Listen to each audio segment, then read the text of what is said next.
శ్రీవారి లడ్డులో కల్తీ నెయ్యి అంశాన్ని మన నాయకులు ఇప్పట్లో వదిలేలా కనిపించడం లేదు సార్. ఒక వారం క్రిందటి వరకు మనం ప్రతిరోజు చూసాం. కూటమి నేతలు ప్రతిరోజు కూడా జంతుకోవు, గొడ్డుకోవు, పందుకోవు అని మాట్లాడేవారు. ఒక 2 పత్రికల్లో అయితే ఇదే అంశం ప్రధాన వార్తగా వచ్చే పరిస్థితి. అంటే యాదృచ్ఛికమో ఏంటో కానీ అమిత్ షాను కలిసిన తర్వాత, చంద్రబాబు ఢిల్లీ వెళ్ళి అమిత్ షాను కలిసి వచ్చిన తర్వాత కాస్త సైలెంట్ అయ్యారు కూటమి నేతలు అనే చర్చ కూడా నడిచిన పరిస్థితుల్లో మండలిలో వైఎస్ఆర్ కాంగ్రెస్ పార్టీ ఈ అంశాన్ని హెరిటేజ్ వైపు టర్న్ చేసింది సార్. వైఎస్ఆర్ కాంగ్రెస్ పార్టీ సభ్యులు ఎదురుదాడి చేశారు కూటమిపై. సో ఇప్పుడు అసెంబ్లీలో కల్తీ నెయ్యి అంశంపై చర్చ చేపట్టాలని ప్రభుత్వం భావిస్తోందనే వార్తలు వస్తూ ఉన్నాయి సార్. ఏంటి సార్ ఈ కూటమి ప్రభుత్వ వ్యూహం ఏంటి? అంటే తాత్కాలికంగా ఆపారా లేకుంటే పర్మనెంట్ గా ఆపారా ఈ చర్చ అంతా నడిచింది. ఆపుతారని అనుకోండి. నేను మొదటి నుంచి చెప్పేది 2029 వరకు ఏదో ఒక రూపంలో ఈ చర్చ కొనసాగుతూనే ఉంటుంది. మీరు చూస్తుండండి. ఎందుకంటే దాని లక్ష్యం ధార్మికం కాదు, దాని లక్ష్యం రాజకీయం. సో రాజకీయ లక్ష్యం అయినప్పుడు రాజకీయ అవసరం ఉన్నంత కాలం నడుస్తుంది, ధార్మిక లక్ష్యం కానప్పుడు. అందువల్ల ఇది మనకు అర్థం కావాల్సింది, it is not a spiritual effort, ఇది పొలిటికల్ ఎఫర్ట్. అవునన్నా కాదన్నా క్లియర్గా కనబడుతుంది. ఇది రాజకీయపరమైన అంశం. ఇది నిజమా అబద్ధమాతో సంబంధం లేదు. నిజమైన అబద్ధమైనా ఇది రాజకీయమే, దాంట్లో డౌట్ లేదు. అంటే కల్తీ నిజమైనా కూడా రాజకీయమే, కల్తీ నిజం కాకపోయినా రాజకీయమే, కల్తీ దేనితో అయినా కూడా రాజకీయమే. సో అందువల్ల ఇప్పుడు అసెంబ్లీలో చర్చ సందర్భంగా ఆ పొలిటికల్ బ్యాటిల్ అయితే అనివార్యంగా జరుగుతుంది. ఆ సమయంలో మరి ఏ రకమైన అంశాలు ముందుకు వస్తాయి? ఒకటి, కూటమి నేతల వ్యాఖ్యలు, స్టేట్మెంట్లు డిఫరెంట్ పీరియడ్స్ లో డిఫరెంట్ రకాలుగా వస్తుంది. నిన్న మొన్న నిమ్మల రామానాయుడు మాట్లాడాడు. నేను బయట మొత్తం చూశాను, ఎక్కడ గొడ్డుకో పందుకోని పదమే వాడలే, బాత్రూమ్ కెమికల్స్ అన్న పదమే వాడలే, ఏది వాళ్ళ ఆరోగ్య సమస్యలు వచ్చినాయన్న పదం వాడలే. కేవలం ఇది నెయ్యి కాదు, రసాయనకాలు అనే పాయింటే చెప్పాడు. ఓన్లీ దానికి పరిమితమయ్యాడు. నేను చూసిన మేరకైతే, మన మొత్తం ఉపన్యాసం ఉందో నాకు తెలియదు. సో అందువల్ల కూటమి నేతలు ఈ గొడ్డు కొవ్వు, పంది కొవ్వు అని చంద్రబాబు నాయుడు మొదట్లో వాడిన దాన్ని ఎలా డిఫెండ్ చేసుకోవాలో అర్థం కాని పరిస్థితిలో ఉన్నారు. అది కూటమి నేతలు అంటే భారతీయ జనతా పార్టీ లాంటి వారైతే దాన్ని అసలు ఇంతవరకు ఉచ్చరించలేదు కూడా. వాళ్ళు they've owned it. So Chandrababu Naidu చెప్పిన థియరీని బీజేపీ అంగీకరించలేదు, ఇప్పటికి కూడా అంగీకరించలేదు. మీరు అసెంబ్లీలో చూస్తారు. నా నమ్మకం బీజేపీ సభ్యులు ఎవరు ఎనిమల్ ఫ్యాట్, బొడ్డుకో పందుకో అనే పదాలు వాడతారని అనుకోను, ఇప్పటి వరకు వాడలేదు గనక. సో అక్కడ బీజేపీ వారు స్పష్టం. ఇక మిగతా వారు కన్విన్స్ కాలేకపోతున్నారు. అంటే చంద్రబాబు నాయుడు స్టార్టింగ్ లో ఆ పదాలు వాడి తమకు పెద్ద తంతా తెచ్చారు. ఎలా బయటపడాలి దీని నుంచి? అసలు ఆ పదాలు వాడుండకపోతే పంచాయతీ ఉండేదే కాదు. సో అది అనవసరంగా వైసీపీకి అప్పర్ హ్యాండ్ ఇచ్చింది. చార్జ్ షీట్ లో అది లేకపోవడం వల్ల ఇంకా మేము బ్లేమ్ అయ్యాము అనే భావన కూటమి నేతల్లో కింది స్థాయిలో ఉంది. అందుకే మీరు గమనించండి, చంద్రబాబు నాయుడు అన్న అడపా జడపా ఎనిమల్ ఫ్యాట్ అంటున్నాడు తప్ప మిగతా నాయకులు ఎవరు స్పష్టంగా ప్రతి సందర్భంలోనూ చంద్రబాబు నాయుడు అన్నిటికన్నా ముందు చేసిన ఆరోపణ రిపీట్ చేయడం లేదు. అందువల్ల రేపు అసెంబ్లీ చర్చ సమయంగా మనం గమనించాల్సిన మొదటి అంశం ఏంటంటే, ఒరిజినల్ అలిగేషన్ కు కట్టుబడి ఉంటారా ఉండరా? ఒరిజినల్ అలిగేషన్ ఏంటి? First allegation, so national dairy development board suspected adulterants అని చెప్తూ బీఫ్ టాలో అన్న అనుడుతోనే దానిపైన ఏ విచారణ లేకముందు, ఏ ఎఫ్ఐఆర్ వేయకముందు చంద్రబాబు నాయుడు చెప్పిన థియరీ, సో గొడ్డు కొవ్వు పంది కొవ్వుతో కలుషితం చేశారు అని. నిన్న మొన్నటి వరకు కూడా అనుకూల పత్రికల్లో పేజ్ 1లో వార్తలు పతాక శీర్షికలు వచ్చేవి. సో అందువల్ల దాన్ని ఇక క్లోజ్ చేస్తారా? అది డిఫెండ్ చేసుకోలేకపోతున్నారు. ఎందుకంటే చార్జ్ షీట్ లోనే అది చెప్పలేదనే వరకు ఇబ్బందుల్లో పడ్డారు. అప్పటి నుంచే కదా వైసీపీకి అప్పర్ హ్యాండ్ వచ్చి వాళ్ళ అఫెన్సివ్లోకి వెళ్ళింది. సో అందుకే అది వేరే రూట్ వెళ్ళి ఇప్పుడు నెయ్యి కల్తీ కూడా లేదు. ఇప్పుడు కూటమి నేతలు ప్రధానంగా ఇప్పుడు షూజు చెప్పులతో వెంకటేశ్వర స్వామి ఫోటోలు ఎందుకు పట్టుకున్నారు? నెయ్యి కల్తీ పోయింది. ఇప్పుడు లేటెస్ట్ వర్షన్ ఏంటంటే, మీరు దేవునికి అపచారం చేశారు, షూస్ పట్టుకొని చెప్పులు పట్టుకొని మీరు దేవుని పటాలు పట్టుకొని వస్తారా అని. దానికి వైసీపీల వాదన ఏంటంటే, మీరు ఎన్నడూ షూస్ వేసుకొని దేవుని పటం ముట్టుకోలేదా? ఇప్పుడు మీకు షాప్కి వెళ్తారు, వెళ్ళి అక్కడ శ్రీ వెంకటేశ్వర స్వామి విగ్రహాన్నో పటాన్నో కొంటారు. కొన్ని ఇంటికి పట్టుకొచ్చేటప్పుడు ఏం చేస్తారు? మీరు పోయే చెప్పులు లేకుంటే ఇంటికి పట్టుకొని వస్తారా? షూ వేసుకొని పోయి షాప్కి వెళ్తారు, చెప్పులో షూ వేసుకొని షాప్లో కొంటారు. కొన్న తర్వాత ఏం చేస్తారు అంటే, మీరు ఈ పటం కొనడానికి పోతున్నాను కనుక ముందే చెప్పులు లేకుండా ఎంఎఫ్ హుస్సేన్ లాగా షూస్ లేకుండా ఖాళీ నడుచుకుంటూ వెళ్తారా? లేదా అక్కడికి పోయినాక ఆ చెప్పులు షూస్ పక్కకు పడేసి పట్టం పట్టుకున్నా కనుక నడుచుకుంటూ వస్తారా? సో కూటమి నేతల వాదన ఇప్పుడు ఆ సమస్య తీసుకొచ్చింది. మీరు లేదంటే ఏదన్నా ఒక ప్రైజ్ డిస్ట్రిబ్యూషన్ వెళ్తారు, ఒక చీఫ్ గెస్ట్గా మినిస్టర్, ఎమ్మెల్యే. అక్కడ మీకు చాలా సందర్భాల్లో దేవుడి విగ్రహాన్ని, దేవుడి పటాలను ప్రైజెస్ ఇస్తారు. ఆ ప్రైజ్ ఇచ్చేటప్పుడు మీరు షూస్ ఇడిచి, చెప్పులు ఇడిచి ప్రైజ్ ఇస్తారా? లేదా ప్రైజ్ తీసుకునేవాడు కూడా చెప్పులు షూస్ విడిచి తీసుకుంటాడా? ఇంకో ఈ చర్చ అంతా మొదలైంది. ఇది నేను చెప్పడం కాదు, భూమా కరుణాకర్ రెడ్డి మీరు ఎప్పుడు షూస్ వేసుకోలేదా దేవుని పటం పట్టుకున్నప్పుడు అనే చర్చ మొదలైంది. అంటే చర్చ అంతా ఎక్కడికి పోయింది? గొడ్డుకో పందుకో స్టార్ట్ అయ్యి, పాలే లేవు రసాయనికాలతో మొదలై బాత్రూమ్ కెమికల్స్కి వెళ్ళి ఆరోగ్య సమస్యలు చూసి ఆఖరికి వెంకటేశ్వర స్వామి పటాన్ని పట్టుకున్నప్పుడు చెప్పులు షూస్ వేసుకున్నావా లేదా, ఇదో వేసుకోవచ్చా లేదా అనే దగ్గరకు వచ్చింది. చూడండి ఎన్ని ట్విస్ట్లు టర్న్లు జరిగిందో దీన్ని బట్టి అర్థమవుతుంది. దీనిలో ధార్మికం ఏముంది చెప్పండి నాకు ఇందులో. సో అంత రాజకీయంగా స్పష్టంగా కనబడుతుంది కదా. సో అందువల్ల ఇప్పుడు రేపు ఏమి చర్చ ఉంటుంది. ఫస్ట్ క్వశ్చన్ ఏంటంటే, బొడ్డు కొవ్వు పంది కొవ్వు అన్న దాన్ని విడ్రా చేసుకుంటారా లేదా? I don't think. విడ్రా చేసుకుంటే అది చాలా పెద్ద ఎదురుదాడికి కారణమవుతుంది కనుక మరి దాన్ని విడ్రా చేసుకున్నప్పుడు దాని నుంచి ఎలా డిస్టెన్స్ అవుతారు? సో డిస్టెన్స్ అయ్యేటప్పుడు కూటమిలోని వివిధ పక్షాలు ఎలా ఉంటాయి? ఇప్పుడు బీజేపీ, ముఖ్యంగా బీజేపీ ఏ వైఖరి తీసుకుంటుంది? సో అసలు కూటమి సభ్యులే ఆ పాయింట్ పక్కకు వదిలేసి ఓన్లీ రసాయనికాల పైన ఫోకస్ చేస్తారా, నిమ్మల రామానాయుడు ఫోకస్ చేసినట్లు? సో అందువల్ల ఫస్ట్ తేలాల్సింది ఎనిమల్ ఫ్యాట్ గురించి.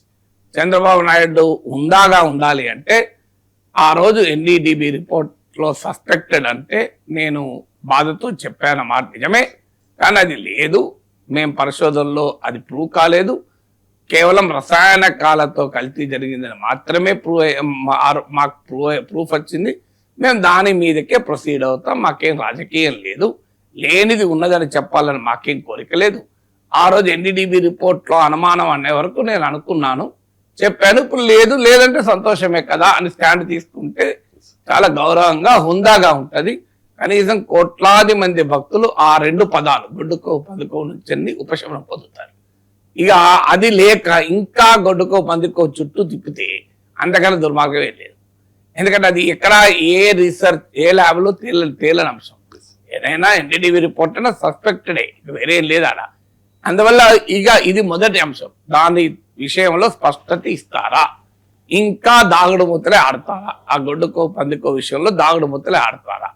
రెండవది ఏంటి అన్నప్పుడు, ఒకవేళ ఇది మీకు చంద్రబాబు నాయుడు బయట్లు, పవన్ కళ్యాణ్ ముందన్నది తర్వాత అన్నది చూస్తే ఒకసారేమో అనుమానాలు అంటారు, ఇంకోసారేమో కలిసిందంటారు. గొడ్డుకో పందుకో విషయంలో మొన్న పవన్ కళ్యాణ్ ప్రెస్ కాన్ఫరెన్స్ అనుమానాలు అన్నాడు, అంతకుముందు కలిసింది అన్నాడు. సో ఇప్పటికైనా అనుమానాలన్న పదం వాడతారా, కలిసిందన్న పదం వాడతారా? ఒకవేళ ఆ ఎనిమల్ ఫ్యాట్ అనే పాయింట్ కంటిన్యూ చేయదలుచుకుంటే కంటిన్యూ చెయ్యము, లేదు మేము ముందే దాన్ని క్లోజ్ చేస్తామనుకుంటే అది సంతోషం. చంద్రబాబు నాయుడు ఆ రకమైన హుందాతనాన్ని ప్రదర్శించి దీనికి ఈ ఎనిమల్ ఫ్యాట్ అనే దానికన్నా ఒక ఫుల్ స్టాప్ పెడితే నిజంగా సంతోషం. కానీ అది చెయ్యనప్పుడు ఎనిమల్ ఫ్యాట్ థియరీ, గొడ్డుకో పందుకో థియరీని కంటిన్యూ చేయదలుచుకున్నప్పుడు సస్పెక్టెడ్ అని ఒకసారి అంటున్నారు, కలిసింది అని ఒకసారి అంటున్నారు. వాస్తవం అయితే సస్పెక్టెడే, ఎన్డీడీబీ రిపోర్ట్లో ఉంది సస్పెక్టెడే. కానీ అది రెండు రకాలుగా మాట్లాడుతున్నారు. మనం ప్లే చేసి కూడా చూపెట్టాం. పవన్ కళ్యాణ్ మొదట్లో చంద్రబాబు నాయుడు మాట్లాడిన వెంటనే కలిసింది అన్నాడు. తర్వాత మొన్న Chandrababu Naidu, Pawan Kalyan, Madhav joint press conference కలిసిందని అనలే, అనుమానాలు అన్నాడు. సో ఇది అనుమానాలు అంటారా, కలిసిందంటారా? ఎందుకంటే ఇది రెండవ పాయింట్ తేలాలి. ఒకవేళ ఎనిమల్ ఫ్యాట్ థియరీ కంటిన్యూ చేయాలి అనుకుంటే మూడవది తేలాల్సింది ఏంటంటే, మరి శ్రీశైలం లడ్డు అన్నారు, పత్రికలు అనుకూల పత్రికలను అయితే శ్రీకాళహస్తి, ద్వారకా, తిరుమల కూడా కలిపారు.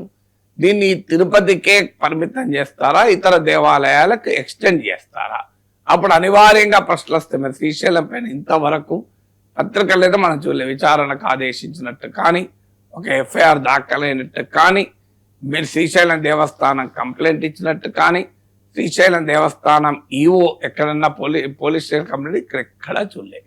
మరి సాక్షాత్ ఏది లేకుండా ముఖ్యమంత్రి ఎలా అంటాడు ఒక దేవుని లడ్డు పైన? కోట్లాది మంది శివభక్తుల మనోభావాలపై దాడి కాదా? మీరు ముందు ఏదన్నా విచారం లేకుండా అనకూడదు, ఆఖరికి అన్న తర్వాత విచారణకు ఆదేశించారు. పేపర్లో చూశాను అని సో నేను పేపర్లో చూశాను అంటున్నాడు. ఏ పేపర్లో వచ్చిందో తెలియదు. ఏ ముఖ్యమంత్రులు పేపర్లో చూసి కామెంట్లు చేస్తారా? ముఖ్యమంత్రులు మాట్లాడితే పేపర్లో రావాలి, కానీ పేపర్లో చూసిన దాన్ని బట్టి ముఖ్యమంత్రి కంక్లూజన్లకు వస్తే అంతకన్నా అన్యాయం ఇంకేమైనా ఉంటుందా అందులో ఇలాంటి విషయాలు? సో అందువల్ల థర్డ్ ఫ్యాక్టర్ తేలాల్సింది ఈ శ్రీశైలము, శ్రీకాళహస్తి, ద్వారకా, తిరుమల ఇక్కడికి ఆపుతారా? ఇంకా లిస్ట్ ఆఫ్ టెంపుల్స్ పెంచుతారా? మరి వీటిపైన ఏం చేస్తారు? మరి చర్య తీసుకోవాలి కదా నువ్వు ఆరోపణ చేసినప్పుడు. అది థర్డ్ ఫ్యాక్టర్గా ముందుకు వస్తుంది. ఫోర్త్ ఫ్యాక్టర్ ఏంటంటే ఆ బాత్రూమ్ కెమికల్స్, ఆరోగ్య సమస్యలు. సో ఇది సహజంగా అందరికీ వచ్చే అనుమానం. నేను ఎన్నోసారి చెప్పాను, బాత్రూమ్ కెమికల్స్తో లడ్డు ఎట్లా తయారు చేస్తారు, తయారు చేస్తే మనుషులు ఎట్లా బతుకుతారు? నాకు ఇప్పటికీ అర్థం కాని అంశం అది. చంద్రబాబు నాయుడు గారిని కోరేది ఏంటంటే, మీరు ఒక లైవ్ డెమాన్స్ట్రేషన్ పెట్టి ఎలా చేయగలుగుతారో ఒక్కసారి చూపెడితే మాకు అర్థమవుతుంది ఫినాయిల్తోనే, యాసిడ్లతో లడ్డులు ఎట్లా తయారవుతాయని. నాకు ఇప్పటికీ అర్థం కాని అంశం. మన బాత్రూమ్ కెమికల్స్, దాంతో మరి ఆరోగ్య సమస్యలను హోంమంత్రి అన్నారు. ప్రజల దేవాలయంగా భావించే శాసనసభలోనైనా ఆమె డేటా ఎక్కడెక్కడ ఆరోగ్య సమస్యలు రిపోర్ట్ అయ్యాయి, ఏ హాస్పిటల్లో కేసులు రిపోర్ట్ అయ్యాయి, దానిపైన ఇన్వెస్టిగేషన్ ఏం చెప్పింది, డాక్టర్లు ఏం చెప్పారు, ఏం ట్రీట్మెంట్ ఇచ్చారు, డయాగ్నోసిస్ ఏంటి, ఏ రకమైన ఆరోగ్య సమస్యలు వచ్చాయి, స్వల్పకాలిక సమస్యలు వచ్చాయా, దీర్ఘకాలిక సమస్యలు వచ్చాయా, ఏ ఏ ఊర్లలో రిపోర్ట్ అయినాయి, తిరుపతిలో రిపోర్ట్ అయినాయా, ఇంటికి పోయినాక వచ్చినాయి ఆరోగ్య సమస్యలు, లడ్డు తినంగానే వచ్చిందా, తిన్న 3 రోజులకు వచ్చిందా? సో ఈ డేటా ఉండాలి కదా. ఇక్కడ క్లినికల్ డేటా ఎక్కడో కానీ ఉండాలి కదా. హాస్పిటల్ అడ్మిట్ అయ్యి హోంమంత్రి స్థాయికి దృష్టికి వచ్చింది అంటే మామూలుగా ఉండవు కదా. పెద్ద ఎత్తున ఆరోగ్య సమస్యలు వస్తాయి కదా. మన దృష్టికి అయితే రాలే, ఎక్కడ పత్రికల్లో రాలే, అనుకూల మీడియాలో కూడా రాలే. అందువల్ల హోమ్ మినిస్టర్ అన్నట్టు ఆరోగ్య సమస్యలు ఎక్కడెక్కడ వచ్చాయి, people have right to know కదా. మీకు ఇంత లడ్డు తిని ఆరోగ్య సమస్యలు వస్తే people have right to know ఎక్కడెక్కడ వచ్చాయి, రిపోర్టెడ్ ఏదైనాయి, ఏ హాస్పిటల్లో కేసులు అయినాయి. మీ ఇమాజినేషన్తో అనకూడదు కదా. దానికి బేస్ ఉండాలి, ఉంటుందనే నేను ఆశిస్తాను. ఎందుకంటే హోమ్ మినిస్టర్ ఏది పడుతుంది ఎట్లా మాట్లాడతారు. సో సభలోనైనా ఆ డేటా ఇవ్వాలి, హెల్త్ డేటా. ఇంకో పలానా హాస్పిటల్స్, పలానా డయాగ్నోస్టిక్స్ టెస్ట్, పలానా తేలినాయి, వాళ్ళ ఆరోగ్య సమస్యలు ఏంటి, లాంగ్ టర్మా, షార్ట్ టర్మా, ట్రీట్మెంట్ ప్రోటోకాల్ ఏం ఫాలో అయ్యారు, గవర్నమెంట్ ఏమన్నా ఇంకో లడ్డు కల్తీ లడ్డు తిన్నందుకు ఆరోగ్య సమస్యలు వస్తే ఏం చేయాలని మీకు ఏమన్నా ట్రీట్మెంట్ ప్రోటోకాల్ ఇచ్చిందా, హెల్త్ డిపార్ట్మెంట్ డేటా ఎక్కడుంది, హెల్త్ మినిస్టర్ సత్యకుమార్ యాదవ్ ఎందుకు మాట్లాడలేదు, ఆయన మరి బాధ్యతారహితంగా ఎందుకున్నాడు? ఇప్పుడు ఆరోగ్య సమస్యలు వస్తే ఆరోగ్య శాఖ మంత్రి రియాక్ట్ కావాలి కదా. ఇంతవరకు ఆరోగ్య శాఖ మంత్రి ఎక్కడ రియాక్ట్ కావాలి నాకు గుర్తున్నంతవరకు. మరి హోమ్ మినిస్టర్ ఆరోగ్య సమస్యలు వచ్చినాయన్నప్పుడు ఆరోగ్య శాఖ మంత్రి ఇంత నిర్లక్ష్యంగా ఎందుకుంటున్నాడు? ఆయన బీజేపీ ఎమ్మెల్యే, మరి ఆయన అంత నిర్లక్ష్యంగా ఉండి ప్రజల ఆరోగ్యం గురించి పట్టించుకోకుండా ఎందుకుంటున్నాడు? అందువల్ల హెల్త్ మినిస్టర్ రిజైన్ చేయాలి మరి, ఎందుకంటే ఆరోగ్య సమస్యలు పట్టించుకోకపోతే. అది నిజమైతే పట్టించుకోనందుకు హెల్త్ మినిస్టర్ రిజైన్ చేయాలి, నిజం కాకపోతే హోమ్ మినిస్టర్ రిజైన్ చేయాలి. మరి ఎవరు రిజైన్ చేస్తారు? ఇప్పుడు మీ మీద మీకు కోఆర్డినేషన్ ఉండాలి కదా, home minister, health minister. Home minister ఆరోగ్య సమస్యలు ఉన్నాయి అన్న తర్వాత మరి ఆరోగ్య సమస్యల మీద హెల్త్ మినిస్టర్ రెస్పాండ్ కావాలి, ఉన్నాయా లేవా? ఇంతవరకు హెల్త్ మినిస్టర్ రెస్పాండ్ కాలేదు. ఎందుకంటే మామూలు విషయం కాదు. దేవుని ప్రసాదంతో ఉన్న ఆరోగ్య సమస్యలు పోతాయని ప్రజల నమ్మకం. అలాంటి దేవుని ప్రసాదంతో ఆరోగ్య సమస్యలు వచ్చాయని హోంమంత్రి అంటే మామూలు విషయం అది. సో అందువల్ల అది 4వది తీరాలి. 5వది జగన్ అవినీతి, చిన్న పన్, పెద్ద పన్, దాంట్లో ఎవరెవరు లింక్ అయి ఉన్నారు, ఇది పర్ఫెక్ట్గా నడుస్తుంది. ఇదేం గొడవ లేదు, ఎందుకంటే దీంట్లో ఏమి ఎమోషన్స్ లేవు, ల్యాబ్ రిపోర్ట్లతో సంబంధం లేదు కనుక ఈ పార్ట్ వరకు మాత్రం ఫుల్గా దాడి జరుగుతుంది. ఇది 5వ పార్ట్. 6వ పార్ట్ కూడా ఫుల్గా దాడి జరుగుతుంది. సింథటిక్ ఘీ, పాలే లేదు, వెన్నే లేదు, పాలు కొనలే, ఈ పార్ట్. ఈ లాస్ట్ 2 పార్ట్ల విషయంలో డౌట్ లేదు, మీకు ఫుల్ ఫ్లెడ్జ్డ్గా జరుగుతుంది. ఇక ఆ మొదటి 4 పార్ట్ల విషయంలో ఏం జరుగుతుందో తేలాలి. అందువల్ల అసెంబ్లీలో చర్చ జరిగితే సంతోషమే, ఎందుకంటే అసెంబ్లీలో చర్చ జరగాలనే కోరుకోవాలి. ఆ చర్చ జరిగేటప్పుడు నేను అన్న ఇప్పటికున్న మొదటి 4 అంశాలు స్పష్టంగా తేలాలి. ఎనిమల్ ఫ్యాట్ ఏమైంది, మీకు బాత్రూమ్ కెమికల్స్ ఏమైనాయి, ఆరోగ్య సమస్యలు ఏమైనాయి, ఇతర దేవాలయాలు శ్రీశైలంతో సైతం సంగతి. ఈ 4 మీద కూటమి నేతలు పరస్పర విరుద్ధమైన సమయానికి రకంగా మాట్లాడుతున్నారు కనుక వాటిపైన ముఖ్యమంత్రి, హోంమంత్రి, ఆరోగ్య మంత్రి, ఉప ముఖ్యమంత్రి ఈ 4 ఐటీ మంత్రి కూడా మాట్లాడాడు కనుక వీళ్ళు 5 క్లారిటీ ఇవ్వాలి. ఇచ్చిన తర్వాత మిగతా 2 పంచాయతీ ఉంది. మీరు ఏమన్నా అనుకోండి, చిన్నప్పని లోపలేయండి, చిన్నప్పని వెనకాల ఉన్న పెద్దప్పని లోపలేయండి, ఆ 2 వెనకాల ఉన్న అతిపెద్ద అప్పని లోపలేయండి, మాకే అభ్యంతరం లేదు. సో మీ పొలిటికల్ ఫైట్కు మేమే అడ్డుపడం. ఎందుకంటే అది మిమ్మల్ని వాళ్ళు అలాగే చేశారు, మీరు వాళ్ళని అలాగే చేస్తారు, మీరు ఏమైనా చేసుకోండి, ఇద్దరు కొట్టుకోండి, తన్నుకోండి, ఆరోపించుకోండి, శిక్షలు వేసుకోండి, జైలుకు పంపించుకోండి, అది మాకు సంబంధం లేదు. మాకు సంబంధించిందల్లా దేవుని ప్రసాదం పైన అపవాదులు, దేవుని ప్రసాదం పైన అపనమ్మకాలు, దేవుని ప్రసాదం పైన అబద్ధాలు, ఇవన్నిటికీ ఒక ముగింపు పలకాలి అసెంబ్లీ చర్చ. లేదు వీటిని ఇంకా పెంచుకుంటామంటే ఇక దేవదేవుడన్నా చూసుకోవాలి, దేవదేవుని భక్తులన్నా తర్వాత తీర్పులో చెప్పాలి.